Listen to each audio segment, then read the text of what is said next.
It's so nice to be here. This is my first talk of the year, so it's very nice to, kick off 2022 with this wonderful event. My name is Eva. I'm actually Maria Evangelina Ferreira, which is a very long name. I'm a front-end developer. I actually was for 2 years an engineer manager, so I really appreciated Susan's thoughts. So thank you so much for that. And in my free time, I enjoy a lot doing this kind of very silly and useless animations. And fun fact, I'm in Buenos Aires right now, a beautiful city, but it's 2 a.m., which is fun because I feel like a teenager. I haven't been up in these hours in such a long time. The challenge is to actually, say something that makes sense. So I'm going to try my best. We're going to talk about the dead horse. And I know this sounds a lot like The Godfather, but it's actually about beating a dead horse, which is a quote that is very common about what would you beat a dead horse? It's already dead. And why would you beat a dead horse in the first place? Or a horse or thing? I mean, you shouldn't do that. But it means actually to waste time and effort trying to do something that is impossible. And this is a wonderful quote by Mr. William Webster. And I think this explains very well how we feel about tech debt. We feel about TikTok, like, okay, this is something that honestly is not going to take us anywhere, and it's always going to be there, lying there, and just staring at us, but doing nothing more than bothering us. But the funny thing about tech debt is that we don't usually speak about tech debt in this very quiet and smooth way. We usually talk about tech debt like this. We have the house on fire and we have to deliver something. We have a deadline coming, and suddenly we feel like the tech debt crushing us all the time. So this is usually how we talk about tech debt. We talk about tech debt in a way of trying to pretend that this is fine, trying to keep on moving on and keep on delivering and keep on doing things, but at the same time with a lot of anxiety because we know that, we should do better. And if we had done better before, maybe we wouldn't be in this situation right now. So what we do is we end up using memes as a coping mechanism. Moving fast and breaking things, fragile development guide, just put the technical debt on my credit card. I don't understand why it takes so long to add a new window. Well, really, your house is not perfect. Let's fix this with a temporary solution. But that will create more problems in the long run. Yes, but we would have changed shops by then. That one is amazing. Um, and finally, it's not like that if you're not around when they get fixed. But I dare say that it's actually, it's not like that if you're not around when it begins to cause trouble. Because that's when you actually want to leave, not when it gets fixed. It's when it begins to cause trouble. So, what is technical debt? What isn't technical debt? Because this is like a huge conversation to have. What counts as technical debt? Well, does bad code count as technical debt? In my point of view, bad code is actually a lack. It's a lack of knowledge, it's a lack of caring, and it's a lack of quality control. There's usually this thing in some companies where they like to blame the junior or trainee developer for delivering bad code. And it's not, I mean, it's very cheap and ugly. You shouldn't know that because it's not the poor developer who is learning fault. It's actually the fault of everything that is around that developer. So if that developer was alone coding when they didn't knew yet how to do things right, the lack was actually a lack of caring about lack of quality control, a lack of somebody sitting down with that developer who was learning and trying to help this person to be a better developer and trying to say, okay, don't do this, perhaps you should do that. So I don't think bad code is technical debt. I actually think bad code is way more harmful than technical debt because it means there is a huge lack of something very important in a company. So what is tech debt? Well, Technical debt is a conscious trade-off. It's something that we do consciously, and we change one thing for the other. It happens when we choose to gain something otherwise unattainable immediately in return for paying it back with interest later on. This is a real quote by Mr. Harold Roberts. You can find him on Twitter, YouTube, and all that because he's a wonderful developer who just knows so much about front end. So you should Google him if you still haven't, got into reading his articles or seeing his YouTube videos. The most interesting part about this quote is otherwise unattainable immediately and paid back. Those are the two parts of technical debt. It's not just the first one, even though the main problem of all this is that we usually forget about the second part, paying it back. So what does it mean? Well, let's put let's put a theming example. Let's say that we are developers at a company that provides a service to other companies. We have a product that is a service, another company buy our product. That is great. So here comes a possible client that says, okay, I'm going to buy your product. I'm going to become your client and give you a lot of money only if you provide me theming. So the service that you provide me can look like my brand because my brand is orange and I need, it to look orange. So basically what will happen is like salespeople and product people will reach out to developers and ask, do we have theming available? Developers will say, you know what? We don't. It might take us, I don't know, 4 or 5 weeks to implement it, and then we can, give it to everyone. And they say, oh, well, but we need it this week because this is a very important client, and otherwise they will go to another company. And then what you do is you make a conscious trade-off. You say, okay, you know what? I'm going to deliver a very ugly version of theming just for this very important client, just to get this client. So what I'm going to do is I'm going to important all the things and create theming in a very ugly way in 4 3 days just to get this client. And I will be proud of this. That will be garbage. It will be horrible code, but I will be proud of it because it got the company money. So that is amazing. And that was, the aim of all of this. So congrats, you have just created technical debt. You made a conscious decision where you wanted to obtain something immediately and you made a trade-off. So now, will you repay? You reach the second step of technical debt, which is repaying with a little bit of interest. So you either repay and say, okay, now we need to take 2 weeks, 3 weeks, something like that to make this right and also like deliver this to any client that wants this. Or you can go the dark path and say, okay, we can just pretend this never happened and not fix this, and let's just keep on going. And what will happen probably is that client B will knock on your door and say, hey, client A has theming, I want theming too. Why can't I have theming too? So then you say, okay, well, I can give you theming as well. And then you give this other client B theming, but also like with a lot of importance and a lot of very ugly and horrible code. And then you just create this huge snowball that is going to eat you alive. So the consequences of not repaying are pretty much huge because we are mostly like used to that. It accumulates interest. So it gets worse all the time. And each day that passes is harder to actually fix it.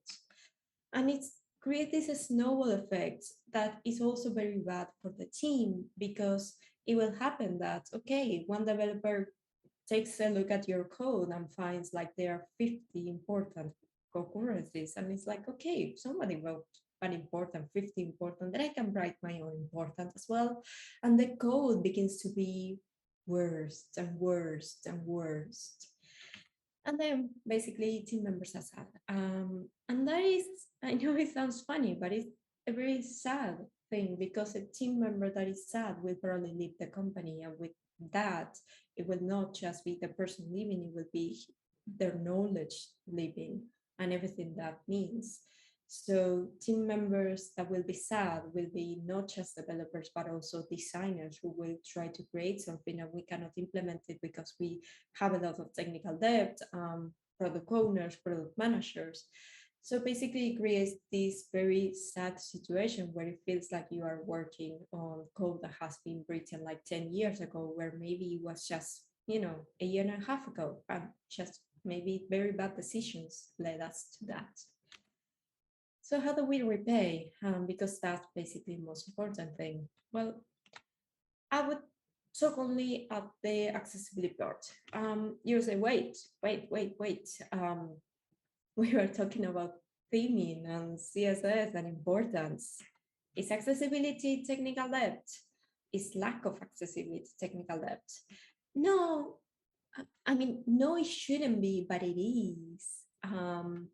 Because at the end of the day, if you take a look at the stats, at the statistics, you can actually see that people with disabilities are usually like second-hand citizens of the web, which is extremely awful, but it's real. So there's this company called repaying that does an annual accessibility analysis of the 1 million homepages. And they check that with the WCAG test. And they check how many of these homepages actually pass that test. If you're not used to it, it basically checks very kind of simple things like alternative text for images, double A constant ratio compliance, label for inputs, document language attributes, button and link with discernible text. So those are things that you just know how to write an alt attribute. So if you think about it, okay, there's 1 million home pages. How many actually pass that? At least 20, at least 10, at least 5. How bad do you actually think it is? Well, only 2.6% passed last year, which is very low. It means basically like 98% of the website is not accessible. That is a lot. And the most common errors are, again, the same. There are errors that are very easy to fix. Like one of them is actually one line of code. Why are we doing this to ourselves? There's even a lot of fun facts if you want to take a look at the analysis. Like, despite being 2021, 14,501 homepages had marquee tag. Many of you are too young to know what it means. 341 homepages have blinking content. This is beautiful. So it's a beautiful analysis. You should go and read it. It's very sad, but beautiful and funny at the same time. So why does this happen? Well, at the end of the day, lack of accessibility is more often than not a conscious trade-off.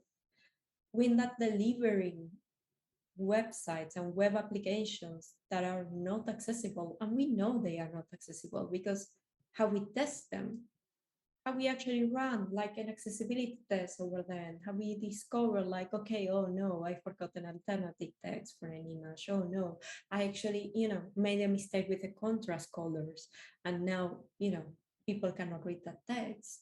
So there is a conscious trade-off when we say, I need to deliver something on this date, and I will not worry about accessibility until after I deliver that. So how do we begin repaying? Well, basically, we have two things that we need to take into account. First of all, we need to repay current technical debt. We need to go through the website, go through the application, and see what are the issues that are there, and try to begin fixing them. But at the same time, that's something else that we need to do. We need to avoid creating more. So we need to learn how to make it better, how to stop it happening, because we cannot have an accessible website from day 0 to day 1. That will be like a very long work, and it will also be kind of an ending, because there's not such a thing as a 100% accessible website, the same way there is not 100% performant websites. There's always something more that you can do to improve it, but there's a way where you begin here and you improve. So what about current technical debt? So you go and do an audit of your website and you discover there are many issues. So how do you improve it? Well, you need to spare time to actually improve it. And this means that if you have a sprint, perhaps you can say, okay, let's do one task in each sprint of fixing one thing at a time, a small, well-defined task to see how we are actually improving it slowly, slowly, slowly, and to see the improvements and to take it, make it live and make people see it as well. That means basically fix bugs. Perhaps you find a very dark contrast, a very dark test with a very dark background. So then you say, okay, I'm going to sit down with the design team, or maybe I'm going to fix it myself. And I go and fix that tiny, very tiny thing, and that will make a difference. Then perhaps I need to rebuild broken components. Perhaps the navigation is so broken that what I need to do is I need to take it down and build that component again. And that will take me some time, but that's okay. And that's something that I can do very slowly, one task at a time. And perhaps I can build new features like a skip navigation. Perhaps we never considered we should use our skip navigations. Perhaps we didn't even know what that was, and that's okay because we don't have to know everything. But we can research it and say, okay, we have a good opportunity for this feature and people will use it. So then we can, leave some space in our sprints to actually build that. And then you also need to track and document. So if you know you have an accessibility bug, you actually need to write it down. You go and create the Jira tickets for it, even if you are not going to fix it right away. And I know that will probably remind you of this meme of put it in the backlog so we can fix it later, right? So we can fix it later. Yeah. And and I know it feels like this. It feels like everything you put in the backlog is never gonna get done. But at the same time, you really can't repay what you don't acknowledge. You need to know what's wrong on your websites. So you need to actually run an audit and say, okay, I have 120 issues and I want to lower it. And that's good enough. So you write down those 120 and you make sure they don't turn into 150. And you improve it very slowly. So then there's the other side of the battle, which is to avoid creating more, because it's not only about fixing the ones that we have, it's about how do we learn to avoid these mistakes again. Well, again, talking about only accessibility technical debt, because technical debt is a huge different thing. Long-term warning, these are things that's going to take a lot of time to implement because they usually mean a cultural change in the company. So we need to understand why we got into this situation. Was it because we didn't know how to do accessibility? Was it because we didn't have the time? Was it because people didn't care? So what we need is we need people who care about accessibility in the company, and that is not easy to find. But at the same time, the trick is to actually speak about it. So go to a meeting at your company and speak about accessibility because perhaps it's simply lack of knowledge. Perhaps people simply don't know about accessibility. So if you speak about it, more people will be aware of it and more people will care. And then you will also need to update processes because these happen for a reason. It happened perhaps because the processes weren't right. So you need to build different automated tests to make sure that you are not bringing new issues into the code base. You can even build that into CI. So if you use perhaps Lighthouse or Axe by Deck, what you can do is you can build it into the CI, into the pipeline. So every time you deploy something new, you can check whether you make it worse or not. And that is great because that will allow you to say, okay, I haven't fixed accessibility in all of the pages of my websites, but I didn't make it worse. Then you also should do manual tests. And I know many people hate manual testing, but it's part of their job. Like we build websites and we need to check that we build is actually good. So you should do manual tests. A manual test begins when we talk about accessibility, it begins with keyboard navigation. We need to make sure that the website can be used by browsing it with a keyboard only, not using a mouse, not using a trackpad. And then we can move towards learning a little bit about the screen readers, perhaps trying VoiceOver if we are on Mac OS, perhaps trying NVDA if we are on a Windows computer. And then you also need to know to talk to people that work in QA in your company and try to help them learn how to work those things out as well, so they can implement it as well and help you check as a developer. They can help you check that everything is okay and that you didn't make new mistakes about accessibility. And then something that we began doing at my previous company was doing internal demos with a screen reader on. So what we did, it was an 80-person company. So basically we have demos to show new features, and we invited people from, different parts of the company. And many times we had the CTO or CEO and like listening at those demos. And we did these demos with a screen reader on. So we did them like normal first, using a mouse and a cursor and all that. And then we did the same demo with a screen reader. And this might seem like it's a little bit silly, or it might seem like it's a waste of time, but it's actually about creating a culture where we actually talk about checking accessibility and working with accessibility in mind.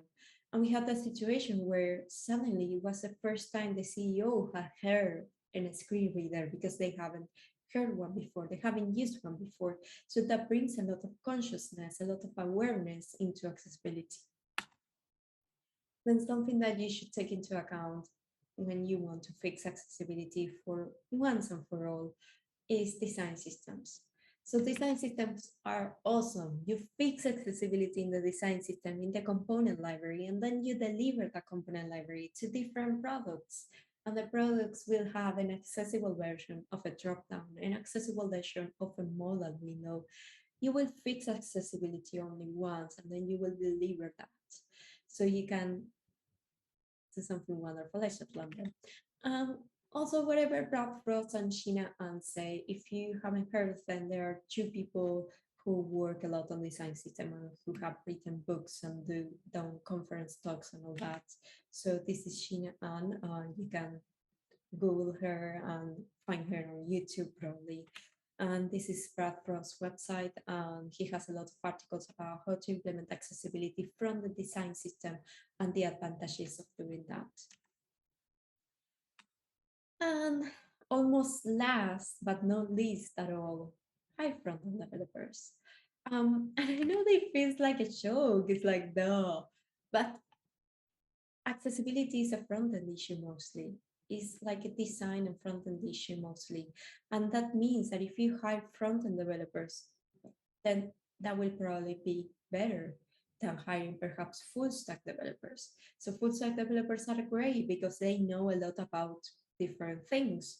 But a front-end developer who knows their CSS, who knows their responsive, who knows their accessibility, will make a huge difference in your company. So make sure to actually take the time to hire as many front-end developers as possible and not just full stack developers. Create a culture of diverse backgrounds when it comes to what one developer knows and what developer another developers knows. So if you create that very diverse thing in your company, then you will get the best results.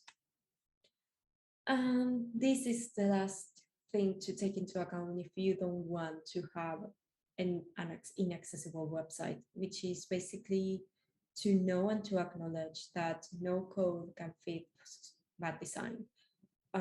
If the design is inaccessible, so is the website. No matter what you do, you cannot add code bad design. So if you have bad UX flows, or if you have like this kind of very horrible thing, or this one, or you cannot do anything about it. So you cannot tackle bad design, you cannot tackle bad decisions. And honestly, it's teamwork.